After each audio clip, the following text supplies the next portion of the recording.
Welcome to the Grace and Grit podcast, made for women who want their healthiest years to be ahead of them, not behind them. Join your host, Courtney Townley, right now as she breaks down the fairy tale health story you have been chasing all of your life into sensible action steps and lasting change.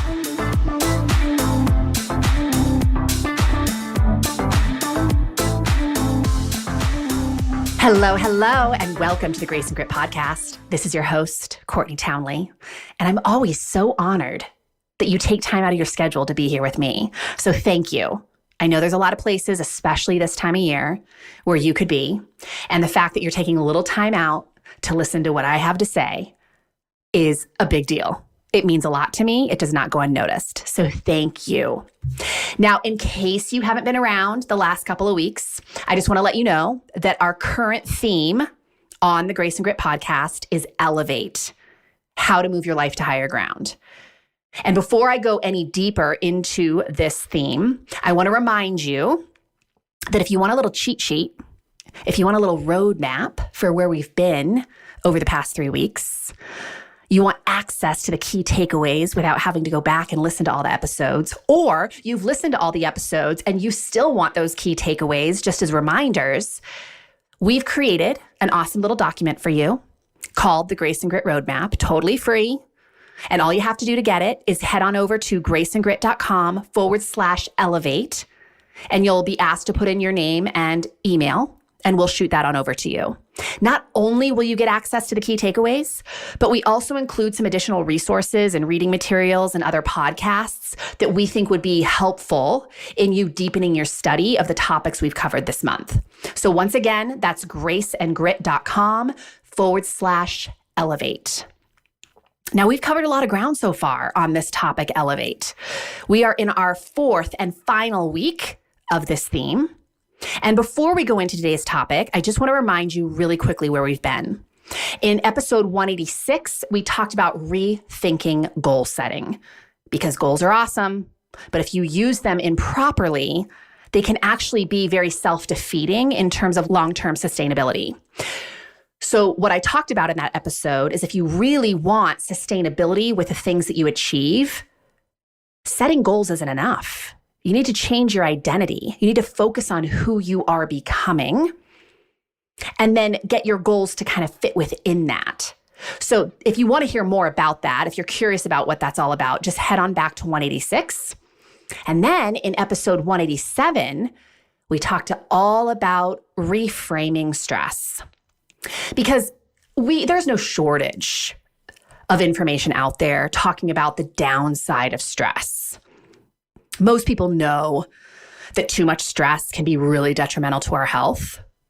But what we aren't being reminded of enough is that stress is a very normal biological response in the human body, and it actually helps us to grow and do better and become more resilient and more skilled in our life. And we have a lot of control over managing our stress. So we talked a lot in episode 187 about the upside of stress, about why stress is a good thing when it is well managed and when you're not dealing with too much at one time. And one of the ways that you can unpack your total stress load is by controlling the way you think about stressful situations. So that was what episode 187. And then finally, last week, we talked about the practice of recommitment.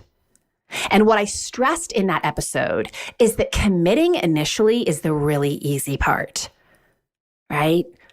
Committing to a relationship, committing to a job, committing to improving your health. That's the easy part. Where the challenge comes in is in the recommitment. And if you want to move your life to higher ground on any level, you must learn how to practice recommitment.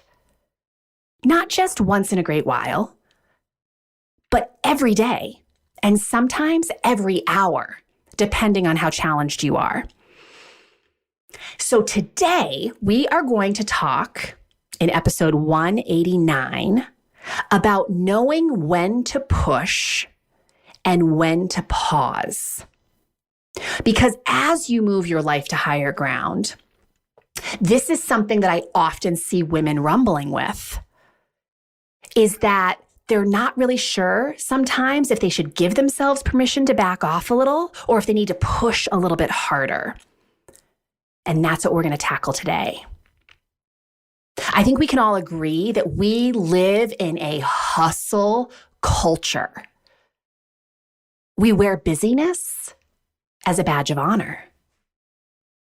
And the crazy thing about that is it's killing us. And we're still doing it. So pushing hard and fast all the time is not ever going to lead you to a healthy space, because that's not how the human body is designed. The human body is designed to push, but only if it's respected with an adequate amount of pausing. In fact, if you look at the nervous system, there's two sides to the nervous system.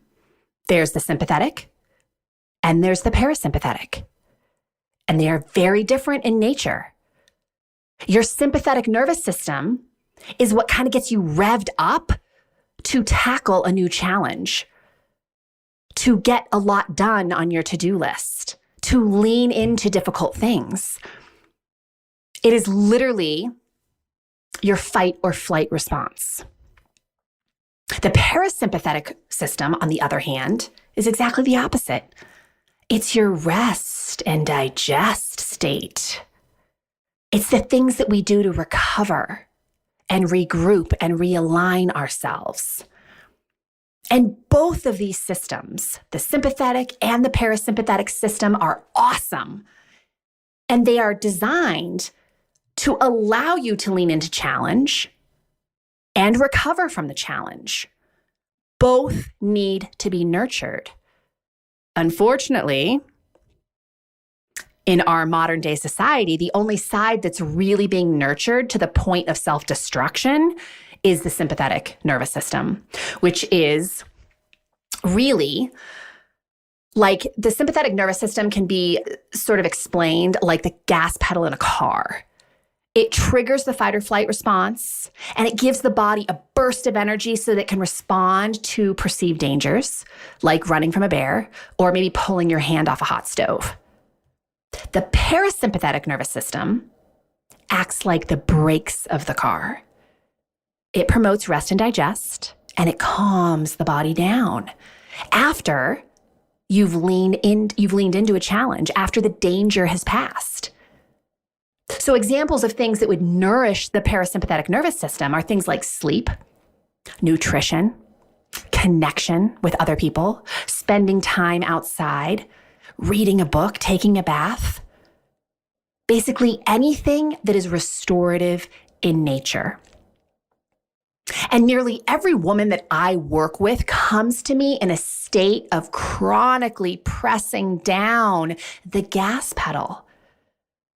So they're in a state of chronically activating the sympathetic nervous system and rarely, if ever, using the brakes, which would be the rest and digest, the parasympathetic nervous system. In other words, women are pushing really hard, but rarely giving themselves adequate permission to pause. Now, you might remember in episode 186, which was the first episode in this month's theme, I talked about acclimating. And I've used this word a lot over the years that I've been a coach because I love the word acclimating. Acclimating is basically where you have pushed yourself to higher ground. You have leaned into growing your life in some way. You've applied a lot of effort. And then you kind of need some time to just hang out at that new elevation to get yourself grounded before pushing your life even higher. So acclimating, in my opinion, is extending yourself the grace of resting after you've made a push. So some examples of this would be in my own life. When I go through a really big launch in my business, I launch a new program, we do something that's kind of new and required a lot of creative energy. Yeah, it's just a period of intense pushing. I always plan after a launch for at least a few days of rest. Same thing with like having a child, right? A lot of women are referring this to the state after you give birth as the fourth trimester. And I love that. It's like that period after you've basically built a human where for the next, 6 to 12 weeks, you're going to give yourself time to recover and rest and really lean into the newness of becoming a mother. I even do this with international travel. I know that sounds weird, like international travel is not really a push, but if you think about it, biologically it is. Right? If I travel internationally, if I go to Singapore, Portugal, anywhere that's just, time zones away, it takes a lot of resources from my body to adapt to a new time zone, a new climate, a new culture. And we all know how it feels to come home from an international trip. It's exhausting, right? So I usually pad my international travel with a little pausing on the other side so I can reset myself and realign myself. So why don't we extend ourselves the grace to pause more easily? Well, I think there's a lot of reasons. A lot of women make it mean that they're lazy, that they aren't serious about making change, that they're going to let other people down, that the world will stop turning. It won't. You can take a break and the world will still turn, I promise. We think that all the value is in the doing. But as I've said so many times on this podcast, your health is fortified in the recovery. In the parasympathetic nervous system, when we're nourishing that's what fortifies our health. The brain cashes out, the immune system is nourished, the hormones reset, the muscles are repaired, our energy is restored. That's where a lot of the magic from our efforts happens, is in the recovery. And even taking this outside the context of health, in my business, where I get my greatest ideas and I actually can create the best value for my customers, is not when I'm sitting in front of my computer screen, racking my brain and, staying up at all hours of the night to try to get something done. That is not where I am able to bring my best to the forefront. My best ideas, my best communication, my best productivity comes from a space of feeling rested. And often I'll get my best ideas when I'm in the shower, I'm walking my dog, I'm not doing anything work related. So because this is a sort of it is a health-focused podcast, I want you to consider for a moment, what does true health mean to you? And I hope if you've been a listener to this podcast for any length of time, you're thinking of health on a much bigger platform than just weight loss or how you look or what kind of clothes you can wear. What does true health mean to you? And I would invite you to maybe start considering that true health is a balance of those systems, right? Of the fight or flight and the rest and digest. Just like health is it's not just physical health. Health is mental health, spiritual health, physical health. There's a lot of components to it. I would also encourage you to think about what success means to you. Because knowing what success means to you very well may help you to slow down a little bit, get a little bit more rest, and spend a little bit more time with the people that you love without feeling guilty. When was the last time you really stopped to consider what success really means to you? And in different areas of your life, what does success mean to you financially? What does success mean to you in relationships? What does success mean to you with your health? If it's been a while, I'd like to encourage you to take a few minutes to really consider it. Why? For the reason that I just mentioned.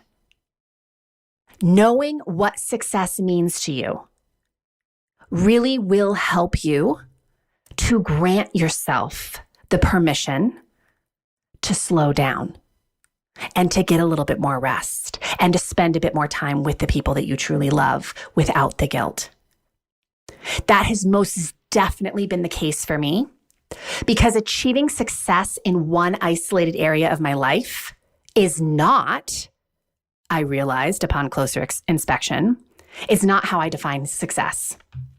So here's what I mean by that. Making more money in my business by sacrificing time with my family is not my definition of success. Achieving my leanest physique by spending countless hours in the gym and having to be accountable to every single bite of food that goes in my mouth 365 days a year is not my definition of success. Living life so fast and furiously that I run myself into the ground and fail to really experience any of it is not my definition of success. Now, don't get me wrong. I love making money. I love feeling strong and vibrant. I love digging my heels in and accomplishing goals. But success, I have found by asking myself some very pointed questions, is more than those things. Success to me is making money and spending time with my family and friends. Success to me is taking excellent care of myself and having enough time and energy to say yes to adventures and other interests. Success to me is crushing my goals and not feeling exhausted and depleted on the other side of accomplishing them. So what I found for me, and why I'm sharing this with you today, is that success is a balance between the push and the pause. If I only push, if I only chase personal and professional goals without pausing, which means for me, it means spending time restoring, reflecting, adventuring, and loving hard on my people, I won't feel successful. That I know for sure. And I see this so much in my clients. A very large majority of my clientele is women who have achieved incredible success in areas of their life: career, family, hobbies and pursuits, and sacrifice their health along the way to achieving those things. So I'm sharing this with you today with the hopes that you will extend yourself more permission in the weeks and months, and certainly in the year ahead, 2020 is right around the corner, to rest and restore without the guilt. Because really extending yourself the grace to pause is not self-indulgent. It is not selfish. It is not lazy. Pausing is what allows you to push without breaking, so you can really savor the sweetness of your success.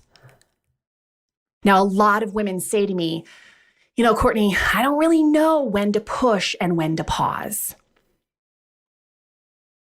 And my answer to that is yes, you do. And here's the harder truth, is you're the only person who knows whether you should be pushing or whether you should be pausing.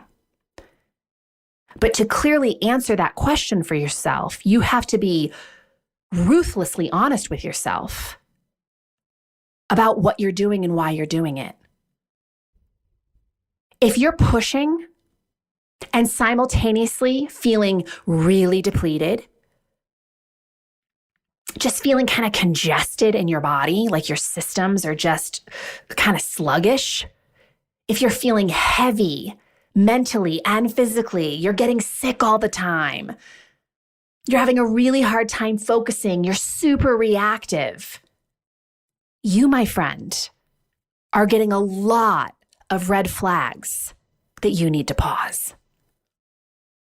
On the flip side, if you're managing your total stress load, like you're really putting in some effort to get good sleep at night and you're feeding yourself well, right? And you don't have like too many crazy things happening in your life, you're in a great position to push.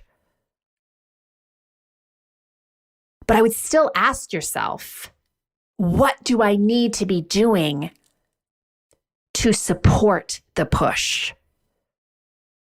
So what I mean by that is, as a mover, right? I've gone through periods of my life where I have trained very intensively.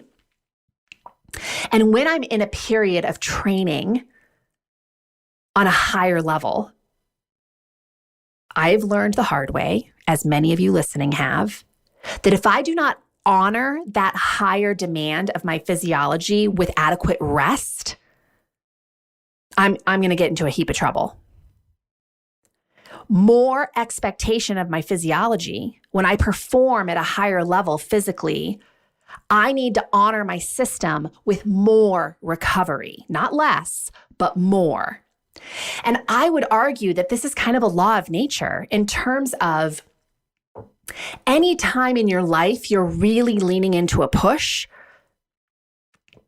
you're up-leveling your business in some way, you're working through a relationship challenge, you're demanding more from yourself physically, you're challenging yourself in some new way, you must simultaneously ask yourself what you can be doing to support the push. Because pushing, imagine like pushing, I always see that vision of like pushing the boulder up the hill, right? That's kind of what the change process feels like sometimes. And when you're changing in any area of your life, pushing a boulder up a hill demands a lot of resources from your body.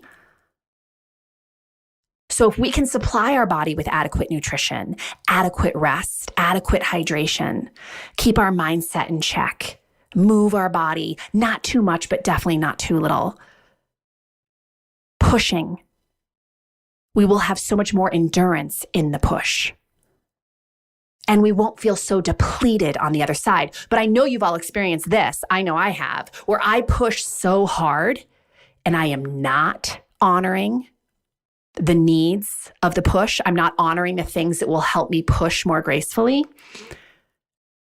I can knock myself out in a bad way, right? Where I get to the other side and I am trashed. I'm sick. It takes me weeks to get back on my feet. I did that for years until I just realized, okay, this is clearly not working. There must be a better way. And you know, the biggest thing that had to shift for me around that is my mindset. My mindset that if I take a little time to care for myself, the world is not going to self-combust. Everyone will figure it out. The world will still spin. The sun will still rise and set. And I will feel better. So when you are considering, should I push?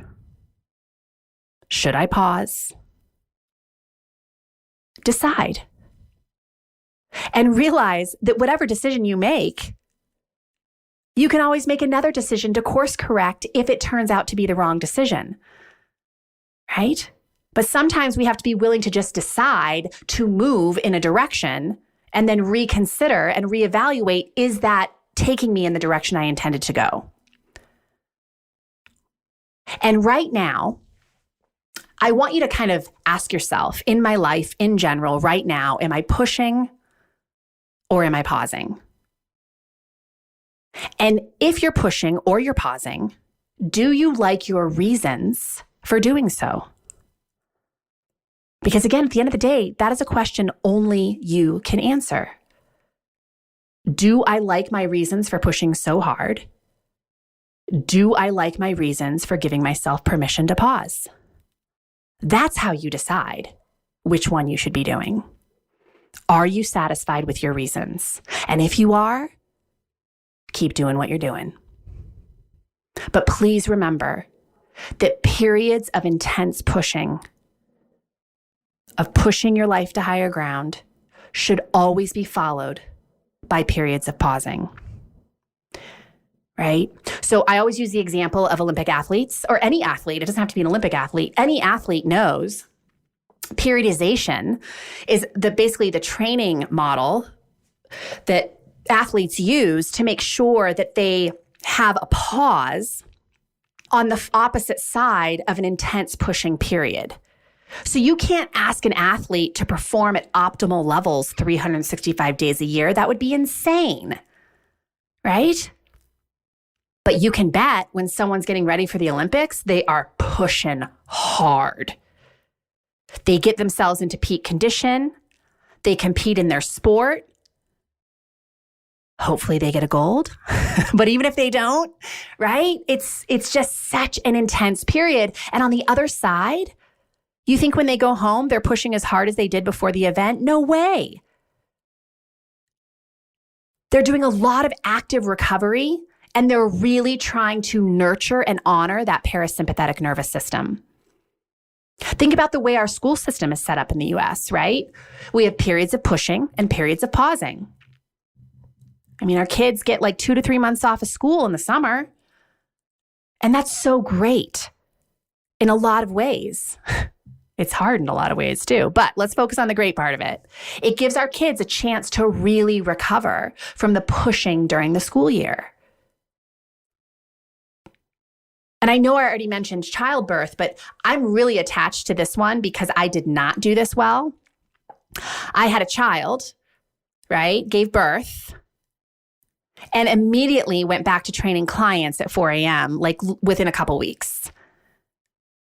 And it is really no surprise that first year of motherhood was total hell for me because I never gave myself permission to pause after such an amazingly transformational experience, but also a physically demanding experience for the human body.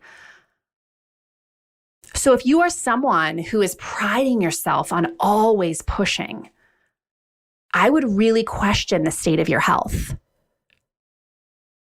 Because we cannot attain a great state of health if we're always pushing and never pausing. So know when you're pushing so you can honor with adequate pausing. I hope that makes sense. All right, my friends, that's all I have for you today. I hope it was helpful. I know a lot of you can relate, right, to having that gas pedal pressed down all the time and then wondering why you feel so jacked up, right? You're wired but tired. Your body just feels like it's probably putting on weight very easily. You're feeling reactive all the time, right? Those are all symptoms of that chronically pressed down gas pedal. So maybe the answer, and I know a lot of women don't like hearing this, they want to know what they can do to feel better, right? And a lot of times the answer is stop doing so much. Okay, give me any answer, Courtney, but that one. No one wants to hear that because slowing down sometimes is the hardest thing of all. But what an awesome thing. You get to recover and heal and improve your health by slowing down. What? Something to consider. Okay, last time I'm just going to remind you quickly, if you want a recap of the entire month, this is the last episode of this theme. You just head on over to graceandgrit.com/elevate and claim your free roadmap, and we will shoot it on over to you. I love hearing from you. So if you ever want to reach out and tell me what you want to hear more about, what you're loving, anything of that nature, you can always email me at courtney@graceandgrit.com. And I'm just going to throw it out there that if you have not left a review for the podcast, please take a couple minutes to do it, especially if you like the podcast and you want to see it stay in production. It's a simple measure that you can take to just help us know that it's landing and that it's useful to you. So just iTunes, very easy. You can just leave hopefully a 5-star review, and then you could leave a few words if you care to actually write a review. Those are always helpful, and people do read them. I read reviews. Like before I spend an hour of my time listening to a podcast, I'm going to read a review to make sure it's worth my time. So if you have a few seconds to take time to do that today, I would massively appreciate it. I hope you have a fantastic weekend and week ahead, and I hope to see you again here next week.